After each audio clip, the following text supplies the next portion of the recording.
Suatu hari di Nusantara. Pak D, katanya pemerintah saat ini cukup gencar juga ya berantas korupsi. Moga seperti itu, Le. Saya mendengar juga dia cukup berani memberantas korupsi.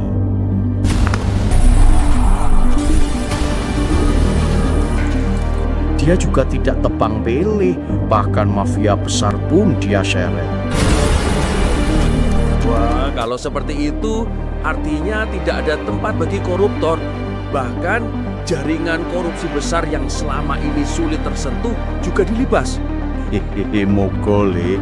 Tapi daripada kita cuma ngelandur, mending kita simak yang satu ini. Korupsi adalah salah satu persoalan fundamental yang menghambat pembangunan, menggerus kepercayaan publik, dan merusak sendi-sendi demokrasi serta tata kelola negara. Secara umum, korupsi bukan hanya tentang pencurian uang negara, tetapi juga tentang penyalahgunaan kekuasaan untuk kepentingan pribadi, kelompok, atau jaringan tertentu.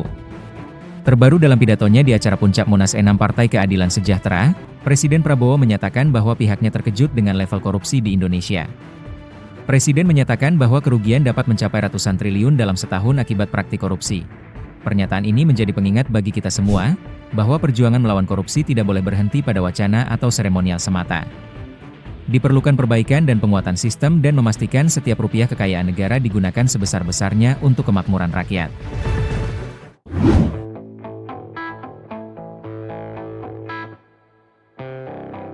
Kalau kita bicara korupsi itu sebetulnya kita seperti mereview masa lalu ya, bahwa ini bagian yang tidak terpisahkan dari kehidupan manusia. Jadi mungkin dibilang bahwa ini adalah sama tuanya dengan peradaban manusia itu sendiri.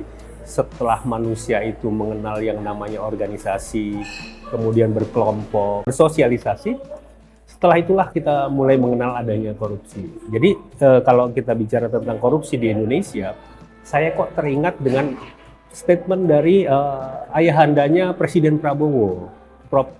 Cum ya, Profesor Sumitro. Dia bilang bahwa kebocoran anggaran di Indonesia itu bisa mencapai 30%. Bayangin zaman beliau itu kan udah berpuluh-puluh tahun yang silam. Berapa jumlah kalau kita lihat, kita nggak bisa lagi menghitung dengan kalkulator mungkin ya. Tetapi pada akhirnya kita kembali lagi bahwa kalau disebut korupsi itu sebagai sebuah budaya, sebetulnya saya agak apa ya, nggak suka aja gitu loh. Kenapa kok budaya? Budaya itu kan bagian dari kehidupan kita setiap hari, keseharian kita. Kita pakai baju itu adalah merupakan budaya. Apakah korupsi itu sudah menjadi bajunya bangsa? Itu yang harus kita pertanyakan. Tetapi kalau kita tidak bilang bukan budaya, lah kok tiap hari kita disuguhkan berita-berita tentang korupsi. Belum lagi kita lihat KPK yang juga begitu gencar melakukan OTT. Dan yang ini yang menyakitkan. Bagaimana ketika seorang tersangka korupsi itu bisa di depan kamera, senyum, bahkan begini, kan kurang ajar. Apakah kemudian seperti KPK itu hanya menangkap orang yang tidak memiliki bukti? Enggak. Semua berdasarkan undang-undang KUHP ada minimal 2 alat bukti yang sudah ditemukan gitu. Jadi menurut saya siapapun yang sudah ditegaskan bahwa dia menjadi masuk ke gedung KPK itu udah hampir pasti dia adalah koruptor gitu ya. Kalau kita semua menyepakati adalah budaya, bahwa itu sudah menjadi keseharian kita, itu sudah menjadi baju kita, dan itu rasanya kok menyakitkan. Tapi kalau menjadi sebuah sistem pun sebetulnya tidak demikian. Sistem di Indonesia itu udah bagus kok. Kita sudah punya sistem untuk penanggulangan, kita sudah punya undang-undang tipikor tindak pidana korupsi, kita sudah punya undang-undang yang memang menurut saya, apalagi kalau memang jadi, ini sudah masuk prolegnas prioritas yang namanya RUU Perampasan Aset.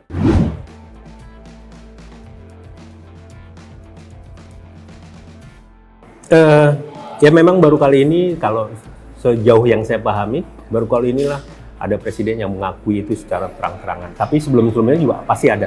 Hanya memang dibungkus dalam bahasa-bahasa yang lebih halus. Saya sepakat dengan Presiden Prabowo bahwa korupsi ini sudah sampai pada tingkat yang mengkhawatirkan. Bayangkan seperti yang terakhir kali kita, bukan terakhir kali juga lah ya, yang belum lama ini kita dapatkan, bagaimana korupsi di PT Timah mencapai 300 triliun, bagaimana kemudian Jiwasraya sampai puluhan triliun, bagaimana ini dan sebagainya, yang nilainya juga kalau kita bayangkan, Pak Mahfud MD pernah bilang kalau korupsi pertambangan itu diberantas, Indonesia surplus kok. Kita semuanya nggak perlu bayar biaya macam-macam, malah setiap orang tuh akan mendapatkan anggaran yang bisa diberikan oleh negara berapa puluh juta per kepala. Tapi ya itulah, kita kembali lagi, apakah sebuah sistemnya sudah bagus, tapi bagaimana kemudian memperbaiki sistem itu? Karena sistem ada the man behind the gun, orangnya lah yang paling menentukan. Presiden boleh khawatir, boleh prihatin, tapi apakah Presiden lupa bahwa kemudian ada hal-hal yang sebetulnya membuka celah untuk itu? Banyak kok. Contoh paling mudah kan kemarin, bagaimana kemudian Wamenaker yang tertangkap tangan seperti itu.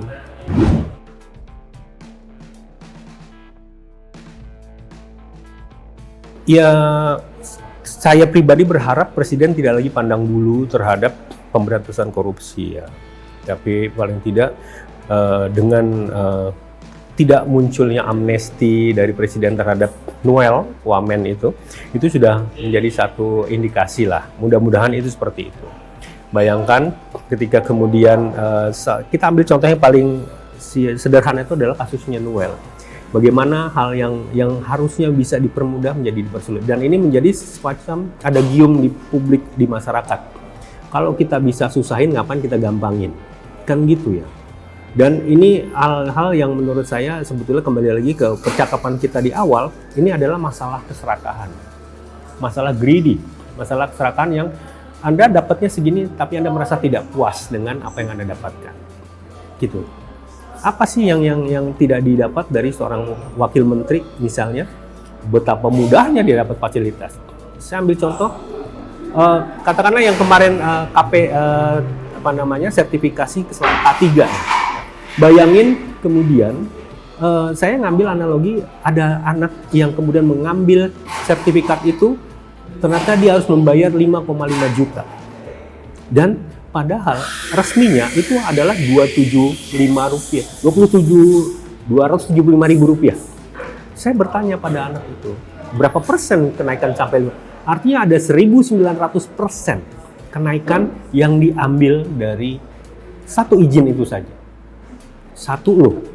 Indonesia berapa banyak? Gitu.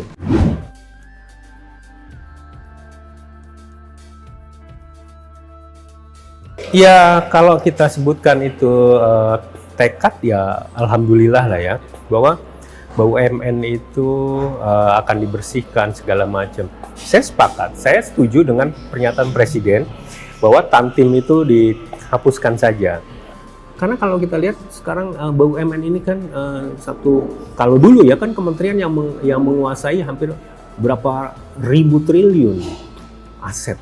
Dan ini bukan hal yang kecil gitu. Kalau kemudian direcokin nama hal-hal yang seperti itu, apa jadinya negara ini?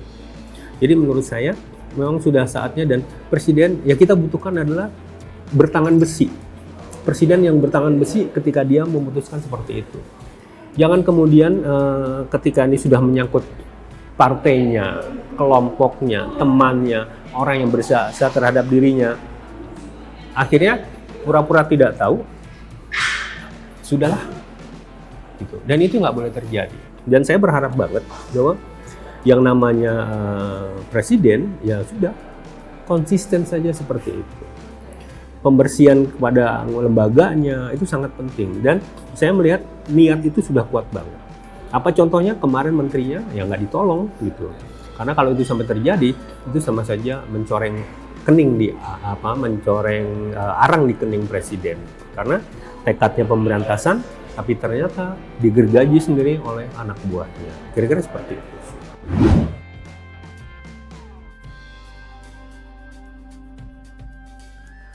Ya, mudah-mudahan lah ya. Smelter ini kan bagian dari satu proses produksi di pertambangan, dan memang itu harus dilakukan. tidak boleh tidak. Kita kayak bahan baku, tapi kenapa kita harus mengekspor bahan mentah keluar? Makanya kita butuh smelter untuk pemurnian dan kemudian kita proses. Bagus kalau memang itu bisa dilakukan dengan sepenuh hati. Jangan cuma statement-statement politik gitu. Bahwa 6 smelter sudah diberikan kepada PT Timah, tetapi kemudian kedepannya itu tidak dimanfaatkan dengan baik gitu. Nah, seperti juga Rizal Khalid. Siapa sih orang yang ya banyak yang tidak kenal, tapi lebih banyak orang yang kenal Rizal Khalid ini ya. Bagaimana kayak orang bilang bahwa dia ini adalah the godfather-nya minyak Indonesia. Jadi apapun ya kalau sudah menyangkut soal minyak ya menyentuh Rizal Khalid. Salah satu prestasi presiden sebelumnya ini kan adalah membubarkan Petral, yang salah satu di belakangnya adalah Rizal Khalid. Tapi apakah itu selesai? Ternyata tidak. Ingat kemarin Menteri Keuangan Purbaya, gimana nggak mangkalnya bahwa Pertamina udah berjanji membuat kilang-kilang sendiri, tapi sampai hari ini mereka tidak. Dan itu kan satu pertanyaan. Lu punya duit, masa lu nggak sanggup? Kan gitu. Saya melihat bahwa ini memang harus butuh orang-orang yang kemudian usil dan kemudian berani menggebrak seperti itu. Saya salut dengan Menteri Purbaya seperti itu. Dengan satu catatan, konsisten saja Pak. Kalau itu terjadi, Bapak itu pasti akan dapat nilai plus.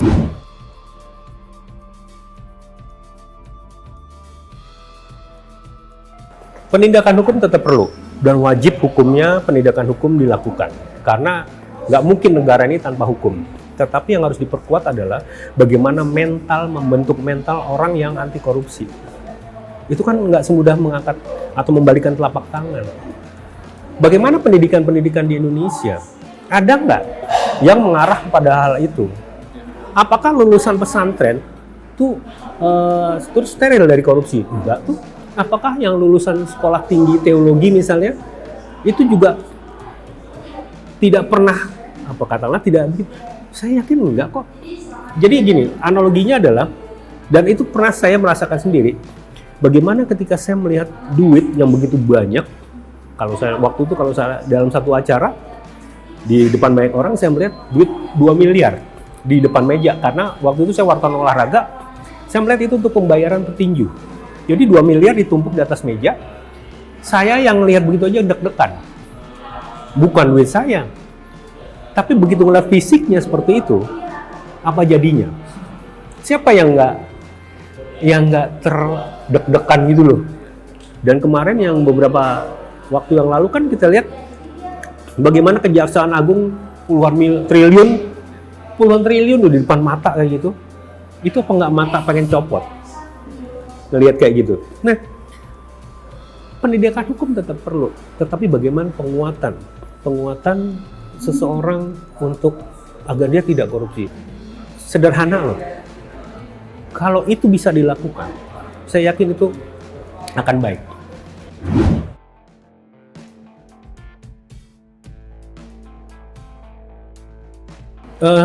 Sekali lagi, saya berharap pemberantasan korupsi di Indonesia di tangan Presiden Prabowo ini betul-betul secara masif.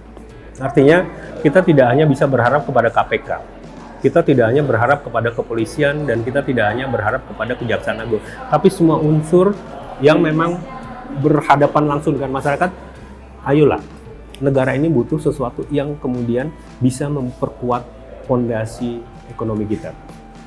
Saya sampai sejauh ini saya merasakan dan saya melihat bagaimana sebuah lembaga pemerintah yang berhadapan langsung dengan publik, pelayanan publik itulah yang paling rentan terhadap korupsi. Ketika itu terjadi, maka disitulah harus segera diselesaikan. Karena pelayanan publik inilah yang menjadi kunci dari negara ini bisa berlangsung dengan baik. Jadi mudah-mudahan pemberantasan ini tidak hanya lip service saja. Mudah-mudahan pemberantasan ini tidak hanya bicara tentang seperti yang diucapkan oleh Presiden Prabowo, sudah sampai pada tahap mengkhawatirkan, dan saya akan bertindak keras, bukan cuma sekedar wacana gitu. Jadi mudah-mudahan sekali lagi KPK, Kejaksaan Agung, kepolisian, lembaga-lembaga yang memang menjadi penegak hukum itu bersatu padu tanpa harus mengedepankan ego sektoral, maka itu baru bisa tercapai. Kalau itu tercapai, maka Presiden Prabowo akan tercatat dalam sejarah sebagai presiden yang memang konsisten dalam pemberantasan korupsi.